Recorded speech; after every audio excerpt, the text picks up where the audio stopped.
idea made her shiver slightly. She refused to think about it, just as she refused to think about Rohan and Sinead and Che and Paul and most especially Markin, and about the weight of the earth pressing all around her, stifling air and fire and water. "Hollis!" Beth's soft voice was welcome distraction. "Take this, please." She was given the wide, round candle.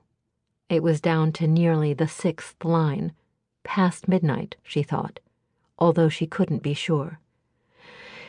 "You should try to sleep, Beth. I can help if you—" "No, but thank you.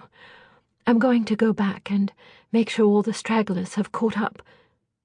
Bethane's thick plaits had come undone, and she scraped the dark hair from her face with a bruised hand. "Maybe you'd better use some of your Sunrunner magic on Chayla, though. She's up front, making her 3rd round of the wounded.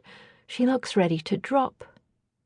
Hollis nodded, and the younger woman threaded her way amid the people crowding the passage, slumped with their backs to the stone, curled up in sleep, holding injured limbs at awkward angles, lying flat on stretchers with spouses or children or friends watching over them.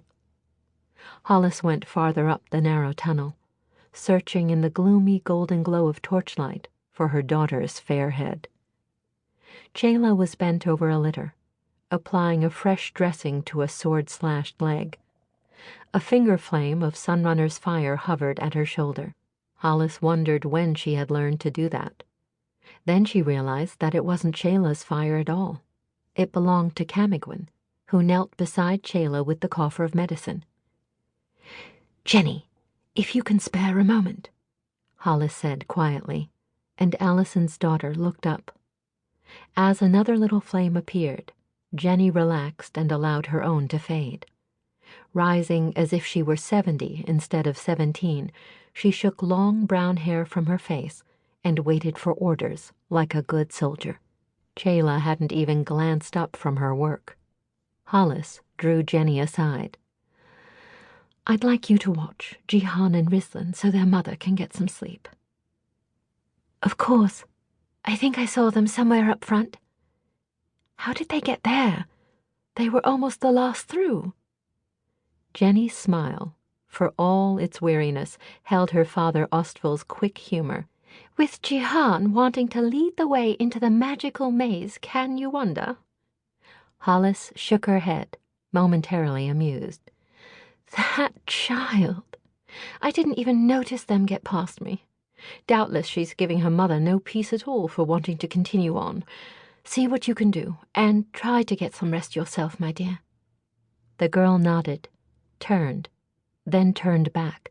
"Hollis, I know it's not the right time to ask, but when we're safe somewhere, will you tell me what happened to me in the courtyard?" She kicked herself mentally. Jenny, along with Jihan, Rizlan, and Tobrin, had been caught in Sinead's weaving. For children completely untrained as Sunrunners, the shock must have been terrible. "I ought to have asked before how you were feeling." "Tired, and I've got a bit of a headache, but I'm all right. Mainly it's—" She trailed off and shrugged. "I just don't understand, that's all." "Sinead will be better able to explain it than I." "Hollis," her voice was hushed now. "They died, didn't they? Morwenna and Lord Walvis's Sunrunner?" "Yes."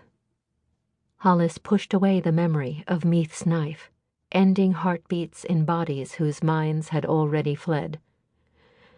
"And we could have too, if not for Sinead." "Yes." "No wonder Lord Andry doesn't like her much." Then abruptly, recalling that she spoke to the wife of Lord Andry's brother, her eyes went wide. "I'm sorry, my lady, It's not important, Jenny. But as it happens, you're right. Go find Princess Meglin and the girls." When Chayla had finished her work, Hollis placed a hand on her shoulder. The girl glanced up, startled, squinting by the light of the finger flame. "I don't have time to lie down and sleep, Mother," she said, before Hollis could draw breath. "There's a